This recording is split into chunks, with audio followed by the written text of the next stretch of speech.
Oke, jadi di kesempatan kali ini saya akan share tutorial tentang prediksi penyakit jantung dengan logistic regression. Jadi teori tentang apa itu logistic regression dan machine learning, ya silakan bisa kalian googling sendiri ya nanti untuk teori-teorinya ya. Di sini kita langsung praktek aja dulu. Oke, jadi untuk hal pertama yang dipersiapkan, itu kalian bisa install yang namanya Anaconda ya, Anaconda Navigator. Nanti linknya saya kasih lah di deskripsi juga. Jadi setelah diinstal nanti langsung meluncur ke Jupyter Notebook ya. Jadi sini udah ada paketan banyak di Anaconda-nya. Jadi langsung aja klik launch di notebooknya.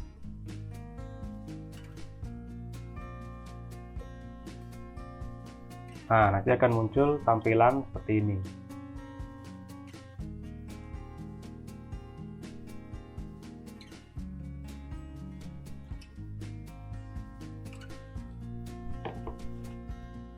Nah, untuk langkah selanjutnya untuk datasetnya yang perlu dipersiapkan, kalian bisa download di link kaggle.com ini. Ini juga sudah tertera, nanti sudah saya share juga di deskripsi ya untuk linknya. Oke, lanjut di langkah awal ya, seperti biasa kalian harus import library yang diperlukan untuk membuat model machine learning itu sendiri. Ya, di sini ada saya menggunakan NumPy, Pandas, ada Matplotlib di sini untuk menampilkan grafik atau matriks ya nanti. Kemudian ada Seaborn juga di sini juga untuk menampilkan matriksnya gitu. Nah, pada selanjutnya nanti setelah kalian sudah download datasetnya gitu, simpan di direktori kalian. Nah, langkah awal adalah kita panggil untuk datasetnya gitu ya. Jadi kita baca untuk datasetnya, bisa diketik perintah seperti ini. Nah, untuk direktorinya sendiri ini menyesuaikan ya. Jadi nanti menyesuaikan dari tempat kalian menyimpan datasetnya gitu. Nah, kalau sudah ini bisa kalian run.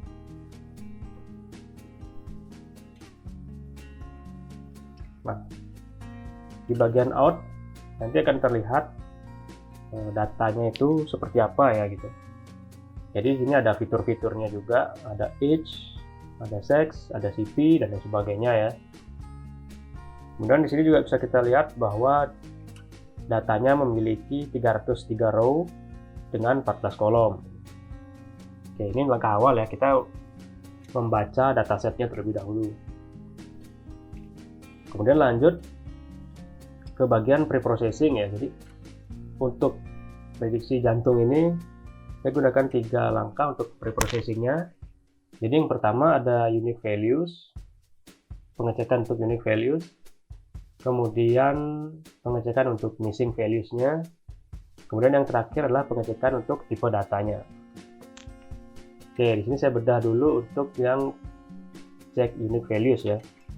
Nah, jadi di sini fungsinya adalah kita untuk mengetahui nilai unik yang ada di masing-masing dari featuresnya itu atau kolomnya itu ya. Kalau kita lihat, nah di sini kolom-kolomnya itu ada age, ada sex, ada CV. Nah, jadi untuk pengecekan nilai uniknya, kalian bisa lakukan perintah list call. Nah, seperti ini. Nah, untuk di area ini yang saya blok ini masukkan nama-nama dari kolom datasetnya gitu. Oke, masukkan semua ya, kecuali output ya, karena output ini kan hasil keluarannya nanti atau hasil yang kita inginkan seperti itu. Oke, kemudian lanjut di baris ini. Nah, ini untuk menampilkan jumlah data yang unik yang ada di datasetnya. Oke, kalau sudah dibuat bisa langsung di run. Nah, hasilnya akan seperti ini. Jadi di masing-masing kolom itu sudah terlihat ya data-data uniknya, ada beberapa gitu kan. Nah, di sini juga kalian bisa mengambil kesimpulan ya gitu. Nah, ini saya bikin di deskripsi juga ya.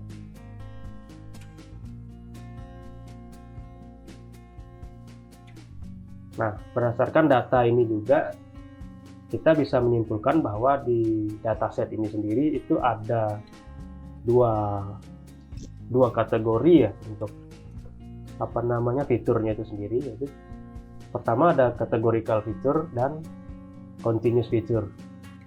Kalau categorical itu kurang lebih dia fitur-fitur yang ya angkanya nggak berkembang gitu ya. Jadi kayak misalkan ini ada seks, ada CV, ada FBS, ini kan angkanya sedikit ya, hanya 1 dan 0, kemudian 3, 2, 1 dan 0. Jadi nilai uniknya itu tidak terlalu banyak. Nah, ini bisa kita masukkan sebagai kategorikal ya, karena dia ibaratnya kita bisa anggap ini sebagai kategori ya. Jadi 0 itu apa, 1 itu mewakilkan apa gitu. Nah, sisanya adalah continuous feature, dimana kalau untuk continuous feature ini ya angkanya kemungkinan itu ya banyak gitu sih. Ibaratnya kayak ya nggak tentulah, nggak hanya 0 atau 1 gitu ya. Jadi bisa berkembang untuk angkanya gitu. Oke, lanjut di langkah selanjutnya, yaitu pengecekan tipe data ya. Nah, bisa diikutin untuk skripnya seperti ini. Oke, pengecekan tipe data ini menurut saya penting ya. Jadi kalau untuk bikin model klasifikasi di machine learning itu, nah biasanya sih umumnya tipe data yang dipakai itu ya integer ya atau float. Intinya adalah tipe data yang berhubungan dengan angka gitu. Nah, ketika kita ketemu, misalkan nanti ketemu data yang tipenya string, nah itu sih kemungkinan agak susah untuk dilakukan pembentukan modelnya gitu. Jadi makanya ketika nanti ketemu dataset yang ada stringnya gitu, disarankan sih untuk kita bisa ganti atau dikonversi menjadi bentuk integer seperti itu. Integer atau float ya, intinya bentuknya angka gitu ya kurang lebih. Oke, ini untuk skripnya langsung aja bisa dijalankan. Nah, di sini untuk dataset yang kita pakai ini, untungnya syukurnya untuk data type-nya sendiri atau tipe datanya itu sudah berupa numeric value semua ya, sudah berupa angka. Ini kelihatan dari int itu integer, kemudian ada float 64 itu juga float ya. Jadi bisa dibilang datasetnya sudah aman ya, karena sudah angka semua. Kemudian lanjut ke pengecekan missing values. Jadi missing values ini maksudnya adalah kita akan ngecek apakah di dalam data itu atau di record datanya itu ada data yang tidak ada nilainya seperti itu, atau bisa dibilang nol ya. Jadi mungkin di kolom berapa, di baris berapa itu tidak ada datanya, mungkin tidak ada record value-nya seperti itu maksudnya. Nah, ini dilakukan pengecekan seperti ini karena null value pun atau missing value itu sendiri itu juga bisa mempengaruhi nanti ketika kita bikin modelnya seperti itu ya. Kayak jadi harap diperhatikan juga ketika kita mau bikin model machine learning gitu. Kalau misalkan ada missing values ya kita harus mengantisipasinya, kita isikan datanya gitu. Mungkin nanti di next video akan saya jelaskan ya gimana caranya untuk mengisi datanya gitu. Oke, ini coba kita jalankan dulu. Nah, di sini seperti yang kalian lihat ya. Jadi di sini semua kolom itu sudah kosong atau nol. Di sini dalam artian berarti tidak ada yang nol gitu ya. Jadi artinya adalah semua data atau semua kolom dan baris itu sudah terisi dengan data gitu. Nah, berarti ini hitungannya adalah dataset yang bagus ya. Jadi mempermudah kita untuk membuat modelnya. Oke, berlanjut ke bawah. Nah, di sini untuk script ini kita mengambil semua kolom yang ada di dataset gitu ya. Atau bisa dibilang istilahnya juga features ya. Nah, di sini kalau kalian jalankan, nah di sini outputnya akan menampilkan nama-nama kolom yang ada di dataset. Oke, lanjut. Kemudian ini script opsional. Jadi kalau kalian pengen tahu detailnya dari dataset itu seperti apa sih datanya ya, kalian bisa gunakan script ini, df.describe ya. Nah, di sini akan menampilkan output berupa ada count-nya, ada nilai min, ada std, ada min, ada 25%, ada max, dan lain sebagainya. Nah, untuk cara bacanya sendiri, di sini udah saya simpulkan ya juga sedikit dari data di atas ini. Nah, jadi bisa kita lihat rentang usia dari yang ada di dataset itu dimulai dari umur 29 sampai ke 77 tahun ya. Ngelihatnya gimana? Nah, di sini kalian perhatikan yang age. Di sini ada min, min. Di sini ada angka 29. Kemudian ada max-nya 77. Nah, jadi kelihatan ya di sini untuk yang nilai minimalnya 29, kemudian nilai tertingginya 77. Oke. Seperti itu ngebacanya. Nah, kemudian detak jantung rata-rata dari pasien itu, atau di sini di kolom atau di fitur Stalag namanya, Stalag itu 153 ya. Oke, kita bisa lihat fitur Stalag di sini. Ya, di sini. Nah, kita lihat di 50%-nya. Fridge-nya itu 153 seperti itu. Nah, kemudian lanjut lagi untuk kolesterol rata-ratanya itu di 240 mg per dl ya, desiliter itu. Dan maksimal kolesterol yang dimiliki pasien itu 564 mg per desiliter ya, ini kalau nggak salah dl ini. Nah, untuk kolesterol ini dia ada di fitur CHOL namanya, CHOL gitu ya. Nah, di sini. Jadi di average itu ada di 50% ini. Nah, dia 240 ya. Kemudian nilai max-nya itu 564 ya di sini. Oke, kurang lebih seperti itu cara bacanya. Jadi untuk describe sendiri kita bisa menyimpulkan ya di sini. Menyimpulkan sedikit kira-kira gambaran datanya seperti apa sih, seperti itu. Oke, lanjut ke tahap explore data analysis ya. Nah, jadi untuk di sini kita akan mengeksplor lebih dalam gitu data-data yang ada di datasetnya itu sendiri. Oke, yang pertama, kalau tadi kan kita flashback ke atas sedikit. Nah, setelah pengecekan unique values, kita bisa mengkategorikan featuresnya ya. Jadi ada yang continuous dan kategorikal gitu.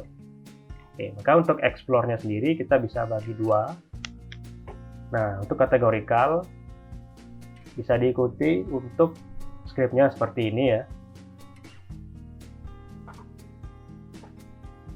Jadi yang termasuk kategorikal tadi adalah sex, CP, FBS, fresh ECG, Action, SLP, CAA, dan TAL. Nah, kalau nggak tahu apa itu kode-kodenya, nah di sini ada di deskripsi ya. Bisa diperhatikan juga, dan di datasetnya sendiri juga sudah ada keterangannya seperti itu. Oke, ini bisa kalian jalankan. Nah, nantinya akan muncul grafik seperti ini ya. Nah, jadi ini bisa kita lihat kesimpulan gitu. Pada categorical fitur teks misalkan.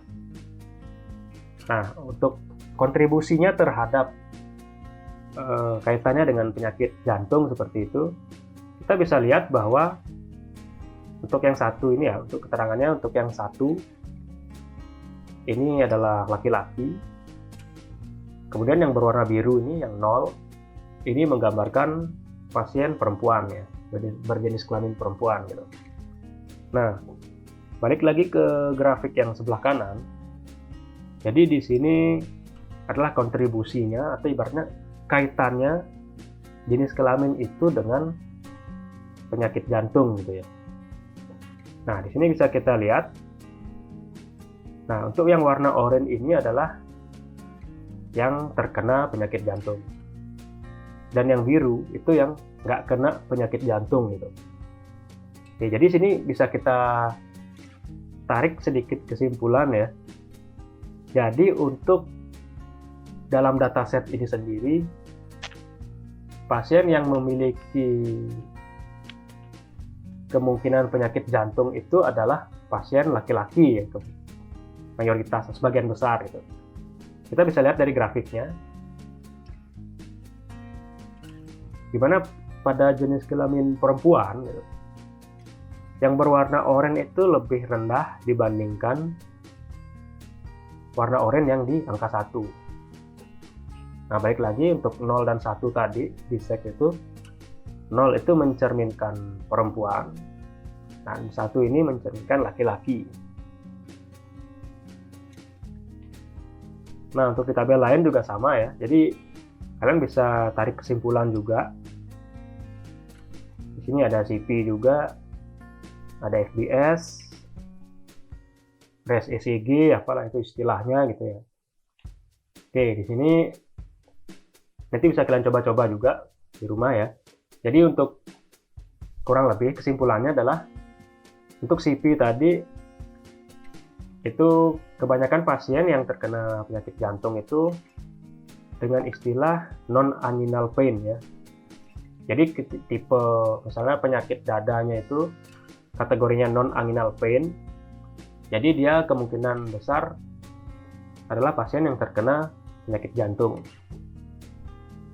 Nah, bisa dibaca sih ini nanti untuk keterangannya gitu ya. Kemudian lanjut kita ke continuous feature analysis. Kalau sebelumnya kita kategorikal ya. Nah, sekarang yang continuous itu ada age, ada TRT BPS, kemudian ada COL, ada talak, dan old peak. Untuk skripnya kurang lebih sama dengan yang kategorikal ya. Nah, jadi sini ada PLT figur, PLT, dan lain sebagainya. Ini adalah skrip untuk kita membangun grafiknya gitu. Nah, untuk keterangan grafiknya sendiri, di bagian kiri itu his plot of continuous feature. Jadi menampilkan grafik dari continuous feature-nya itu sendiri, di mana itu ada age, TRT BPS ini. Dan kemudian di bagian kanan itu contribution of continuous feature for heart attack. Jadi ibaratnya keterkaitannya fitur continue ini sendiri dengan penyakit jantung. Oke, kalau kalian jalankan kurang lebih nanti akan seperti ini ya untuk grafiknya itu.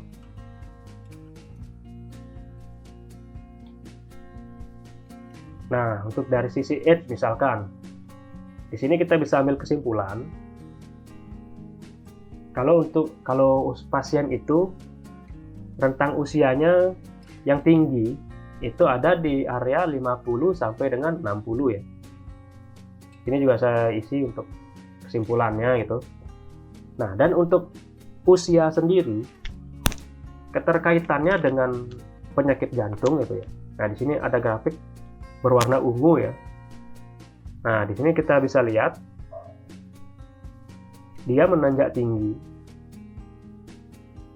di bagian rentang usia 60. Nah, jadi di sini bisa kita simpulkan juga bahwa kemungkinan besar orang yang terkena serangan jantung itu adalah orang atau pasien yang ada di rentang usia 60-an gitu. Oke, ini untuk kesimpulan dari masing-masing continuous feature-nya ya. Oke, lanjut lagi kita ke correlation matrix. Nah, untuk correlation matrix-nya itu sendiri adalah ini sebenarnya matrix untuk kita mengetahui seberapa besar sih korelasi setiap fitur gitu ya yang ada di dataset terhadap output yang dihasilkan gitu. Oke, untuk scriptnya seperti ini bisa kalian copy paste atau kalian ketik manual boleh.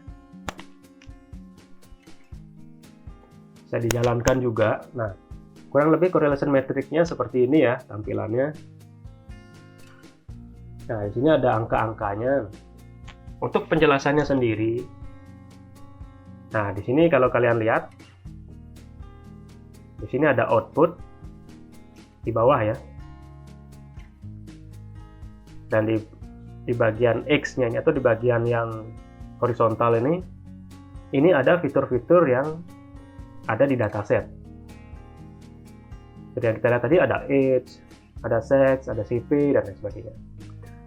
Nah, kalau kalian perhatikan, masing-masing dari fitur ini kaitannya dengan output ini punya nilai yang berbeda-beda ya. Misalkan age itu ada minus 0,2, kemudian untuk sex itu minus 0,3, kemudian CV 0,4, ada TRT BPS itu minus 0,1. Nah, jadi ini untuk angkanya sendiri itu bervariasi gitu. Oke, dari correlation matrix ini sebenarnya bisa kita ambil kesimpulan juga, kita mau ngambil fitur yang mana sih yang kira-kira kaitannya tinggi nih sama penyakit jantung gitu ya. Oke, jadi untuk outputnya sendiri ya, di sini saya lupa jelasin, kalau untuk output itu sendiri itu ada 0 dan 1 ya tadi. Kita balik ke atas dulu. Nah, di sini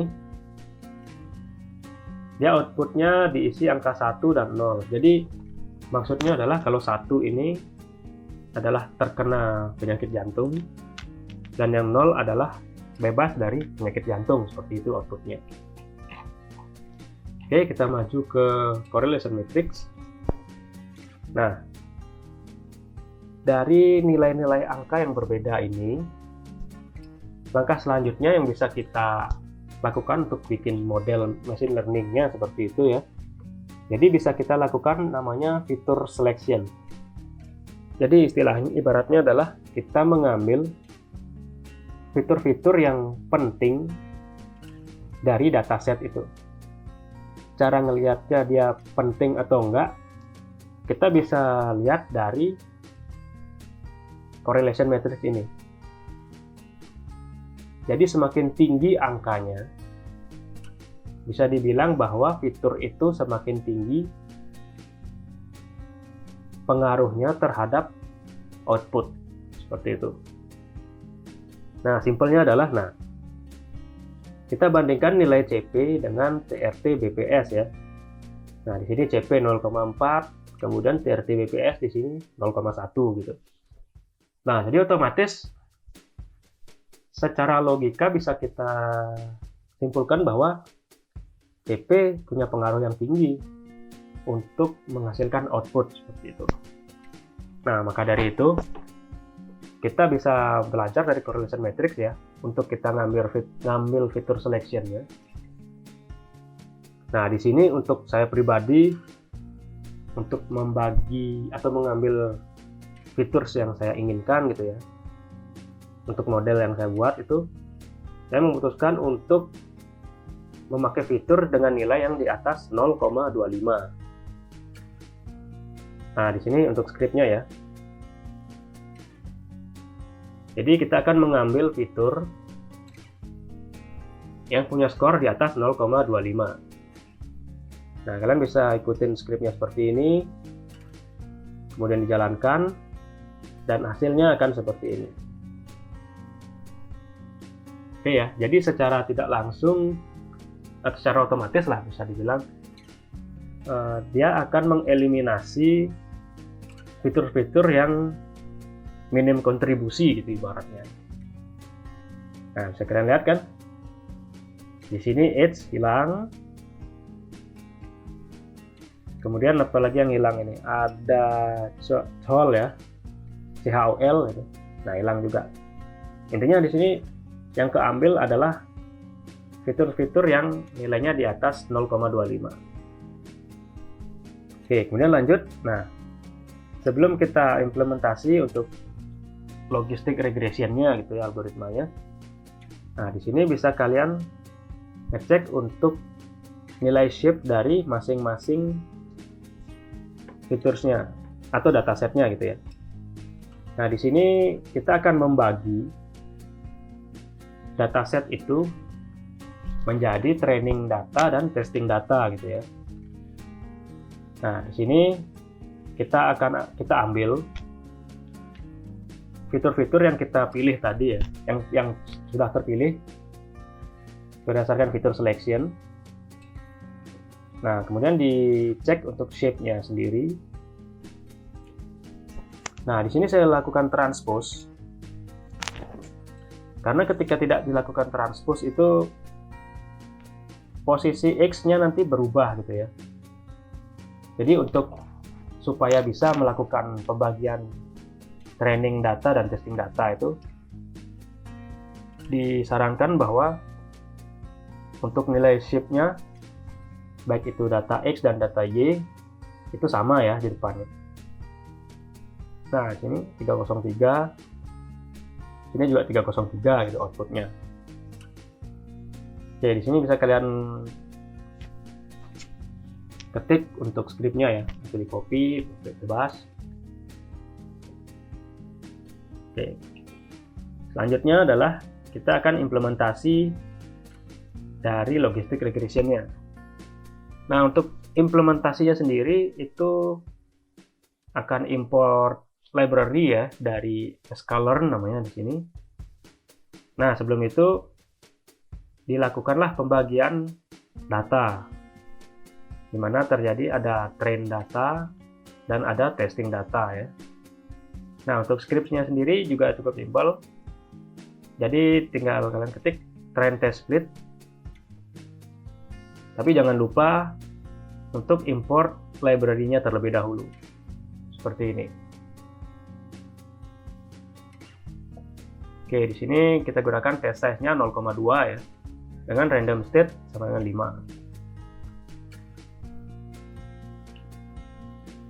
5. Oke, lanjut. Silahkan kalian ikutin aja untuk script-nya ya. Nah, di sini kita udah mulai untuk import logistik regression-nya gitu. Dengan mengambil library dari sklearn. Nah, di sini ada max iter sama dengan 300. Nah, ini sebenarnya opsional ya, nggak harus diikuti. Nah, ini tergantung. Karena kemarin saya coba ini, tanpa max iter ini, dia tidak mau jalan karena ada limit ya, seperti itu. Dibilangnya datanya lebih dari limit yang ditentukan gitu. Makanya saya tambahkan max iter 300, jadi biar dia nambah kapasitas untuk bisa membaca dari datanya seperti itu. Kemudian lakukan classifier fit. Nah, jadi ini scriptnya sendiri udah otomatis ya akan membagi data mana yang masuk ke X-train, data mana yang masuk ke Y-train gitu. Nah, di baris terakhir adalah klasifikasi untuk melakukan prediksinya. Jadi yang akan diprediksi adalah X-test ya. Nah, tadi kita sudah bagi nih, ada X-train, ada X-test, ada Y-train, ada Y-test. Nah, X-train ini dan Y-train kita training, istilahnya. Kita latih datanya, seperti itu. Untuk memunculkan model yang bisa mempredik X-test. Nah, jadi data yang diakses ini yang akan dicoba nantinya, diprediksi seperti itu. Oke, kalau sudah, selanjutnya adalah kita bikin laporan atau report dari hasil prediksi kita tadi, atau bikin pemodelan tadi ya, seperti itu. Nah, ini scriptnya ya. Kita masih pakai library dari sklearn, yaitu ada classification report, confusion matrix, dan akurasi score. Nah, ini udah jelas ya. Jadi ini akan menampilkan tingkat akurasi dari pembuatan model kita, seperti itu. Nah, ini bisa kalian coba ikutin scriptnya, kemudian dijalankan. Nah, di sini sejauh ini bisa kalian lihat ya, tingkat akurasi modelnya itu 0,93 sekian, atau dengan kata lain sudah mencapai nilai 93% seperti itu. Nah, kesimpulannya sih ya, dari pemodelan ini nilai akurasi prediksinya udah cukup tinggi ya, sudah mendekati 100% gitu. Ya 7%-nya miss lah sedikit gitu kan. Oke, setelah kita buat untuk pemodelannya, jangan lupa terakhir kita evaluasi ya untuk modelnya itu sendiri. Nah, di sini saya pakai namanya mean square error gitu. Masih dari sklearn juga untuk library-nya. Nah, di sini fungsinya adalah untuk ngecek seberapa besar sih error yang dibikin di model kita itu gitu loh. Jadi kalau errornya tinggi ya, misalkan mungkin bisa cari metode lain atau algoritma lain, atau bisa dilakukan ensemble ya. Ensemble learning itu ibaratnya kayak ya mengkombinasikan dua algoritma sekaligus ke satu kasus seperti itu. Oke, kalau sudah ini bisa kalian jalankan. Nah, di outputnya sendiri kelihatan bahwa nilainya 0,065 sekian-sekian. Atau bisa dibilang errornya kecil lah, sekitar 6% ya, seperti itu. Nah, dengan nilai akurasi yang tinggi dan nilai error yang kecil, cenderung kecil ya, menurut saya ini, bisa dibilang bahwa logistic regression pun sudah cukup sukses ya untuk membuat pemodelan untuk memprediksi penyakit jantung seperti itu. Ya mungkin barangkali ya dataset ini memang cocok ya untuk logistic regression, dan ini juga sebenarnya nilainya nggak mutlak ya, jadi bisa jadi beda dataset ya beda nilai akurasi seperti itu dan lain sebagainya. Tapi intinya ketika kalian membuat model machine learning dan sudah menemukanlah tingkat akurasinya itu sudah cukup tinggi dengan nilai error yang rendah, ya bisa dikatakan untuk modelnya sendiri itu sudah optimal ya, sudah cukup baik seperti itu. Oke, kita sampai di langkah terakhir ya, ini menampilkan confusion matrix ya.